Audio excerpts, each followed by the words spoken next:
You.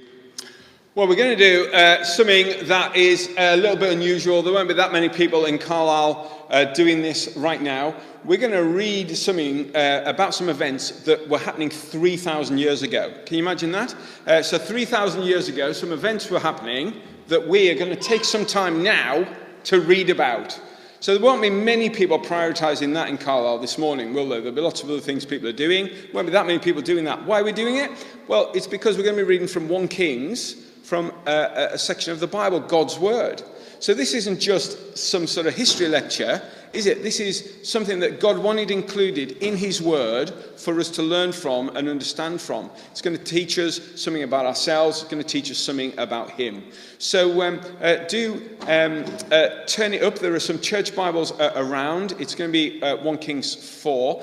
Jenny in a moment is going to come and read that to us.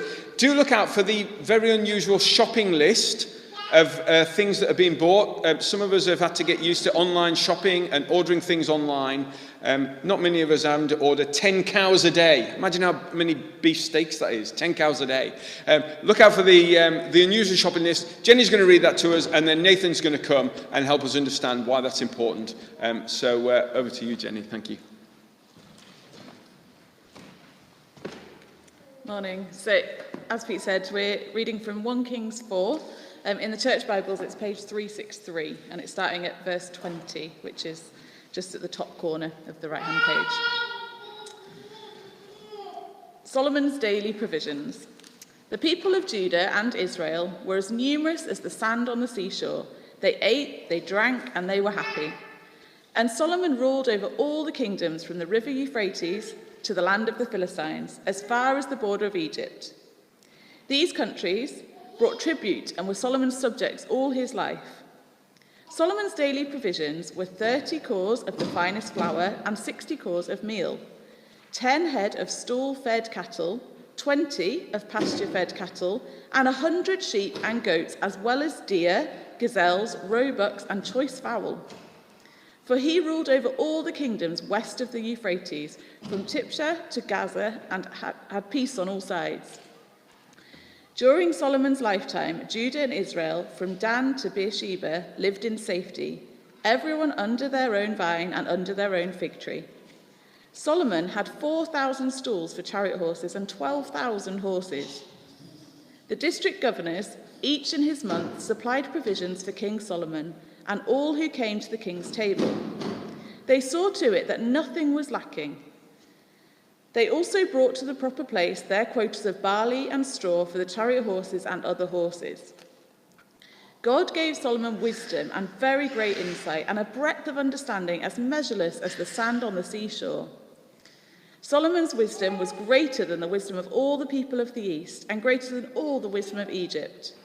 He was wiser than anyone else, including Ethan the Ezrahite, wiser than Heman, Calcol, and Dada, the sons of Mahol, and his fame spread to all the surrounding nations. He spoke 3,000 proverbs, and his songs numbered 1,005.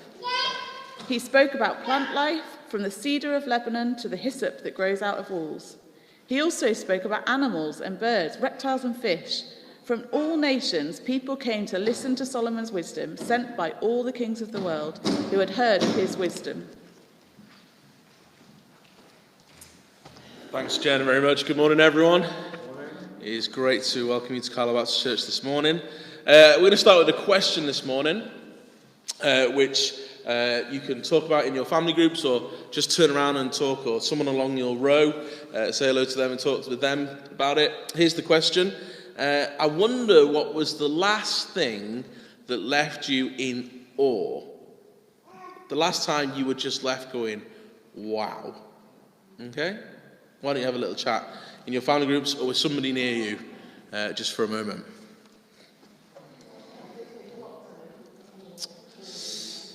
Great. Well, lots of chatter going on in the building. I hope you at home had a chance to think about that as well. The last thing that left you really in awe. Well, whatever it is, I'm sure all of you had different things. That's just how we are, isn't it? Different things that amaze us, different things stop us in our tracks and just make us go, wow, that's incredible.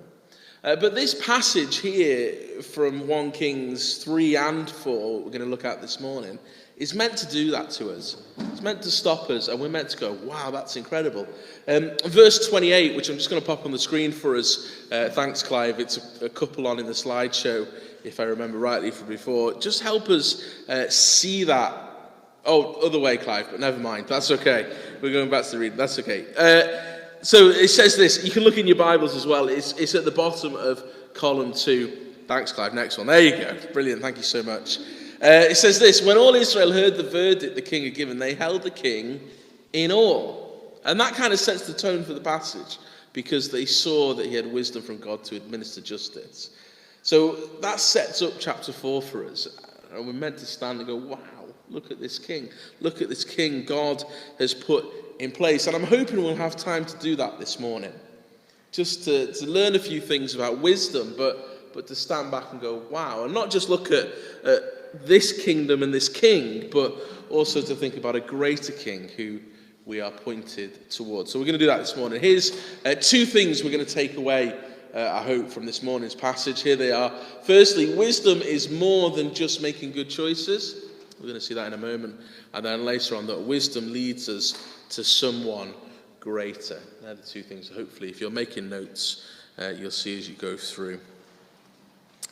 Well, I think it's that first one there. Wisdom is more than just making good choices. And I think if we're honest with ourselves, many of us see wisdom a little bit like a sat-nav. I don't know if you have this set up in your car on the screen here, but wisdom we see is a little bit like a sat-nav. That when we get to the crossroads of life, when we get to that moment where we need to make a decision which way we're going to go, we want wisdom. We want to be wise.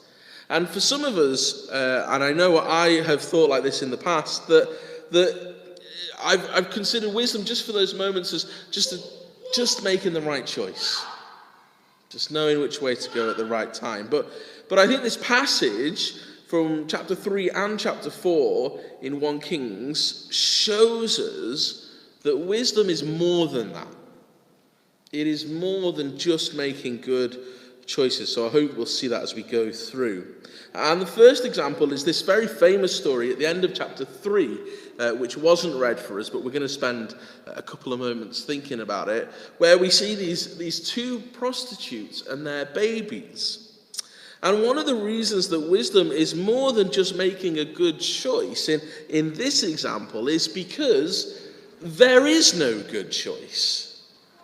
There is no good choice. It is an impossible situation. There are 2 women who live in the same house with 2 babies born at the same time. And then one night, very sadly, with nobody else around, no witnesses, that's repeated in verse 18 at the top of column 2 there, just so that you know there are no witnesses to this. There's nobody else who knows. It's just these 2 women and those 2 babies.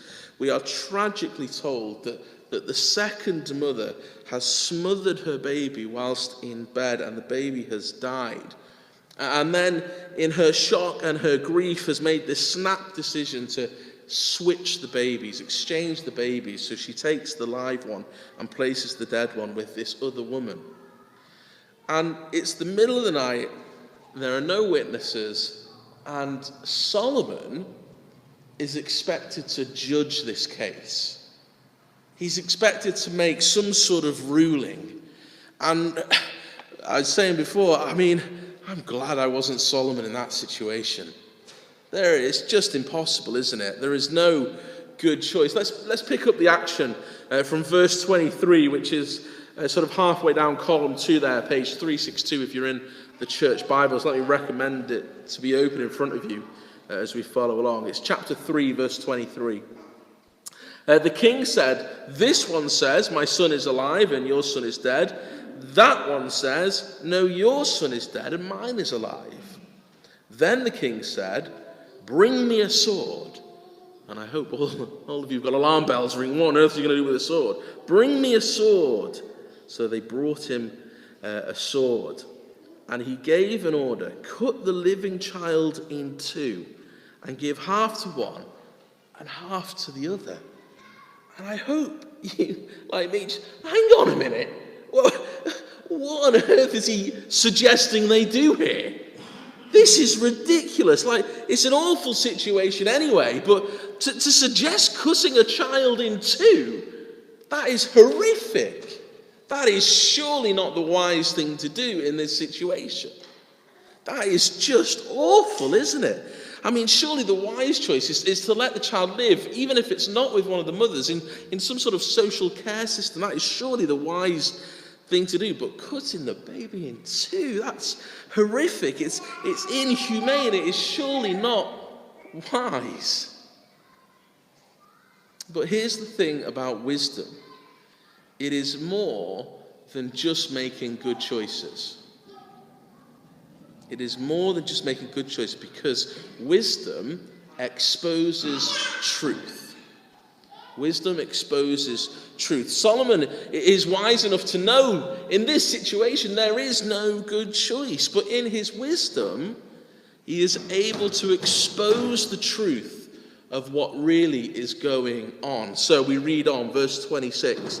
The woman whose son was alive was deeply moved out of love for her son, and said to the king, "Please, my lord, give her the living baby. Don't kill him."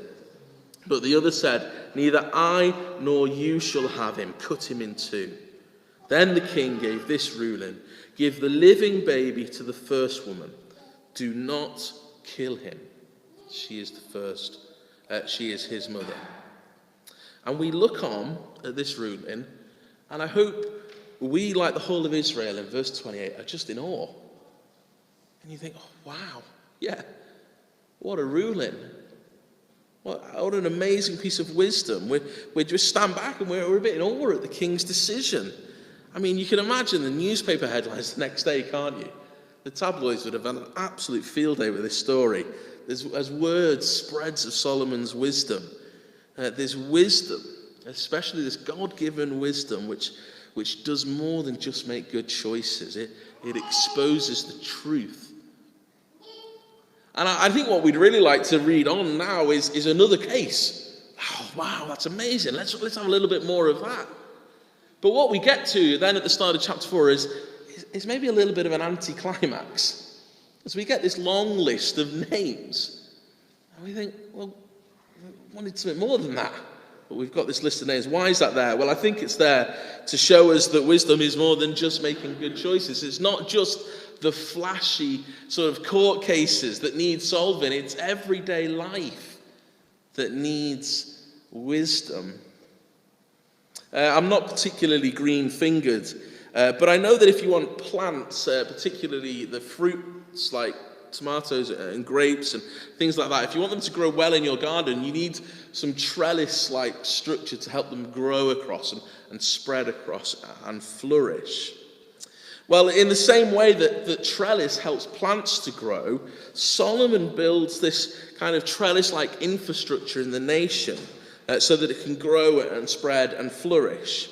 And if you like, the first half of the chapter, of chapter 4, is that sort of infrastructure.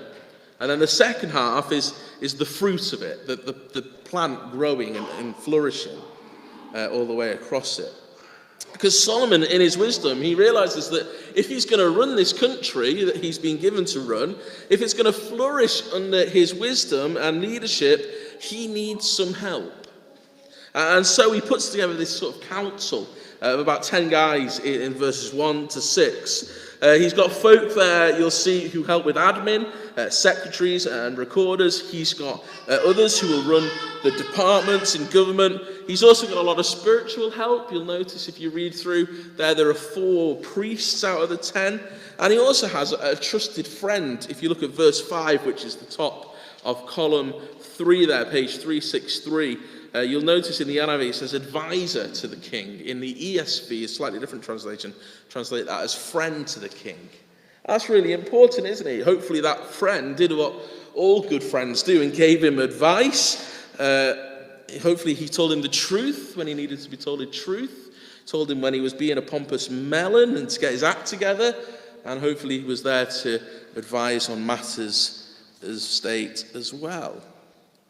But beyond that, he has individual governors for the districts of the country who would help in providing supplies for the king's household. No mean feat when you consider the daily provisions that was read for us before in verse 22 to 26. I think it was 30 cows, 100 sheep and goats. Absolutely phenomenal. Well, they would do that. They'd provide for the daily needs of the royal household, these governors. But they did their job really well. And the country flourished. Verse 27, which is column 4, about halfway down. The district governors, each in his month, supplied provisions for King Solomon and all who came to the king's table. They saw to it nothing was lacking. Nothing was lacking. Can I say to you this morning, good decisions don't just happen. Good decisions don't just happen. It is important to have structures and help in place. It's important to have the trellis to help us flourish, but to help those around us flourish. And can I especially encourage you, if you are in a job where you're doing administration a lot of the time, where you're doing those organizational hard yards, can I just tell you how valuable you are in that role? See, without the administrative support and structure that Solomon puts in place, the nation just wouldn't flourish. It wouldn't grow. And the same is true and can be applied to church life, to business life, to family life, even your own personal life. So let me encourage you, and I don't think I've ever heard this as a sermon application before, and I've not given it as a sermon application before, but here it is. Go get a diary. Go get a diary. Get some nice highlighters, some nice pens, and get yourself organized. Get your life organized so that you've got more time for people. That's what Solomon does. Notice those daily provisions. I don't think Solomon could have eaten all that himself. He had people sitting with him at his table. He had friends and people to entertain, people who would come and sit at his feet and listen to wisdom. That's what we need in our life. We need people. So get ourselves organized so that we've got people around us, people who can become friends who are going to tell us the truth, friends who are going to tell us that we're being a pompous melon, friends who are going to support us through those tough decisions that we need to make and speak wisdom into our lives. And if that's something you really struggle with this morning, just that wisdom in everyday life, getting yourself organized every day, then why not pray for help? There's a great verse of encouragement from the New Testament. Clive will pop it on the screen for us. Thanks, Clive. From James chapter 1, verse 5, it says this: if any of you lacks wisdom, you should ask God, who gives generously to all without finding fault, and it will be given to you. I think that's something we all need, isn't it? Daily. Just daily wisdom in life. So let's take that on board and do it. Go to God asking for wisdom for the day ahead.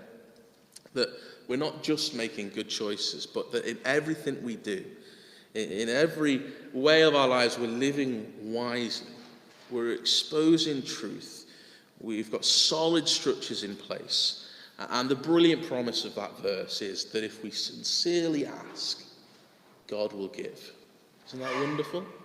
How generous, how greater, how loving a God, as we were thinking about earlier, we have. And actually that brings us really nicely around to that second takeaway this morning. So firstly, wisdom is more than just making good choices. But secondly, wisdom leads us to someone greater. So I mentioned the trellis before. That's the structure. We're going to look at the plant now, the fruit on it, how it spreads across and grows across the trellis. For those of you who know your Bibles a little better, I hope as Jenny was reading that section from chapter 4 for us, you will have spotted some of those covenant promises of God really shining through, really coming to the fore. But for those of you who are slightly newer to church life, firstly let me say we love having you with us. We love that you are here. And with that, we know it can be difficult with these Old Testament Bible passages sometimes. We know that. We've been there. We've all been new to these things at one point. We know how it feels. But let me encourage you to stick around, because getting to know these big Bible themes, these big Bible ideas is really important. And if you've got a thirst for getting to know more, if you've got a willingness to get stuck in and really understand some of those big Bible themes, do come and speak to me afterwards. We can help you with that. But do stick around and do join us as we continue to look through these things. But the basics for this morning, what you need to know is that God made some really big promises to the Israelites, particularly to Abraham, who was the great father of the nation, but also more latterly in the Bible terms, to David, Solomon's father. And you can kind of summarize those covenant promises in roughly 4 words. So roughly 4 words you can summarize them: land, people, nation, and blessing. You can roughly summarize the promises in those 4 words. And we see all of those things coming true here. This is really a high point in the Old Testament. And the writer, just as I said before, wants us to stand back, just in awe of what is going on. Just admire this for a moment. So let's do that. Verse 20 there, top of column 4, page 363, have it in front of you, where you see the people of Judah and Israel were as numerous as sand on the seashore. They're living joyful and blessed lives, and they are growing. Verse 21, they are a blessing to all the nations around them, just as God had asked them to be. A bit further down, verse 25 there, they lived in safety, and everyone had their own vine and fig tree. It might not sound like a lot to us, but this is huge. These people had been traveling in tents, fighting nations ever since they left Egypt hundreds of years before. But now they're safe in the land. They're living a blessed life. They have their own fig tree and their own vine tree. They're rooted and established. They have sustenance. This is huge. And the jewel in the kingdom's crown is her king, Solomon. Just look at the length and the breadth of Solomon's wisdom as it's written for us here. Wisdom as measureless as the sand on the seashore. That's verse 29. Verse 30, you get that Solomon is wiser from the people of the east through to even wiser than the greats of Egypt in the west. His fame, verse 31, is just spreading like wildfire. Let's read it a little bit. Verse 32. Here's, he spoke 3,000 proverbs, and his songs numbered not just 1,000, 1,005. It's really emphasizing the wisdom, isn't it? Verse 33 there at the bottom of column 4. He spoke over the page about plant life, from the great and mighty cedars of Lebanon, this great wood you could build with, right down to the hyssop, which grows out of the walls in and around Jerusalem. Those big trees, to the everyday things. He could speak about them. He spoke about animals and birds and reptiles and fish. Verse 34, from all nations people came just to listen to Solomon's wisdom, sent by kings of the world who had heard his wisdom. It's quite incredible, isn't it? It's quite incredible. We are really getting to the high point of the Old Testament here. And if we'd been reading our Bible like a story from cover to cover, or if we'd been an Israelite of the time, we would just be rubbing our hands with glee. We would be thrilled. This is phenomenal. This must be it. This is the high point. This is the greatest moment. This is when all of God's promises are coming true under his anointed king Solomon. It would just be amazing. But, there's always a but, isn't there? There's one covenant promise that Solomon has not yet fulfilled. And God promised Solomon's father David this in 2 Samuel 7. Just listen to this. He said, your house, this is to David, and your kingdom shall endure forever before me. Your throne, on which Solomon now sits, shall be established forever. And here's the problem, and I'm sure you've already clocked this, but in 7 chapters' time, from this moment, Solomon dies. He is not this forever king God promised. He dies. But throughout the Old Testament, God keeps reminding us and those reading, God keeps promising, reminding us someone greater is coming. So we get this example in Isaiah, which is on the screen for us here. A shoot will come up from the stump of Jesse. That's Solomon's grandfather. This is Solomon's line. From the roots a branch will bear fruit. The Spirit of the Lord will rest on him. The Spirit of wisdom and of understanding, the Spirit of counsel and of might, the Spirit of knowledge and fear of the Lord. And he will delight in the fear of the Lord. Solomon himself tells us that the beginning of wisdom is fear of the Lord. This person is going to delight in that. He's going to own it. He's going to be the wisest one. Someone's coming who will delight in wisdom. And we get to the New Testament, and eventually we meet someone who astounded the Israelites, who spoke in a way that they'd never heard before. They never heard anything like it before. Not even Solomon could compare. And this is what he claimed in Matthew 12. Just on the next slide. Thanks, Clive. The Queen of the South, well, she came from the ends of the earth to listen to Solomon's wisdom. And now, something greater than Solomon is here. And excitement builds.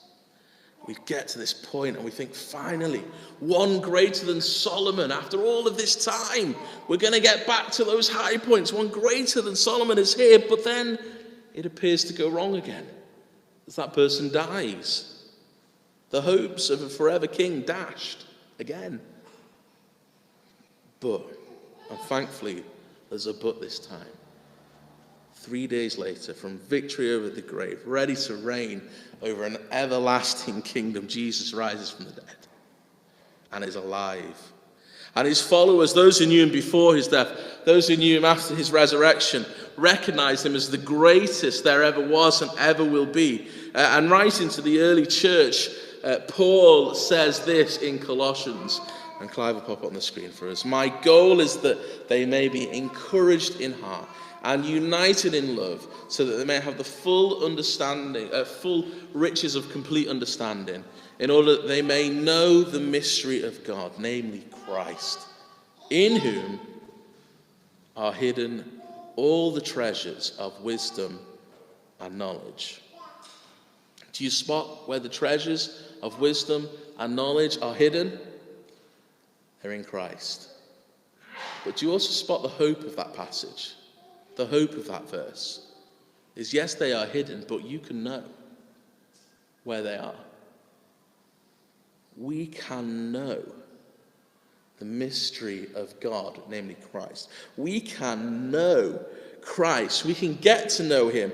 We can have a relationship with God. We can know with God in whom all treasures are hidden.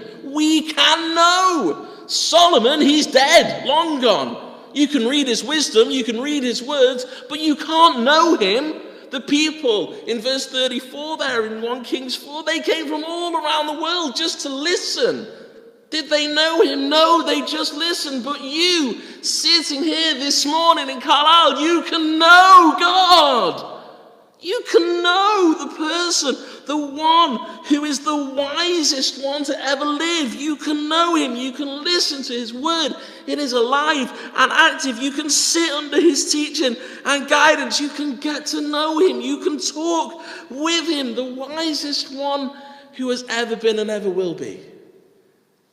You can know. Do you get that? Do you see that this morning? How privileged we are. Privileged we are, that wonderful access to wisdom. May I encourage you to sit under his word and get to know him this morning. And as we finish, just let me remind you of that verse in James we saw earlier, because if we want to be wise, we're going to do this, aren't we? If we want to be wise, we're going to go to the source of all wisdom. We want to do this. If any of us lacks wisdom, where do we go? Well, we ask God. Why? Because he gives generously. He gives generously to all without finding fault. and it'll be given to you. Let's go to him. Let's get to know him. And his living and active word in the Bible. Let's live wisely in accordance with it. And let's for a moment just be in awe of the fact we can get to know him personally. The source of all wisdom and knowledge. We can get to know him, our Saviour, our God, our King, personally. Something to really stand back and be in awe of, isn't it?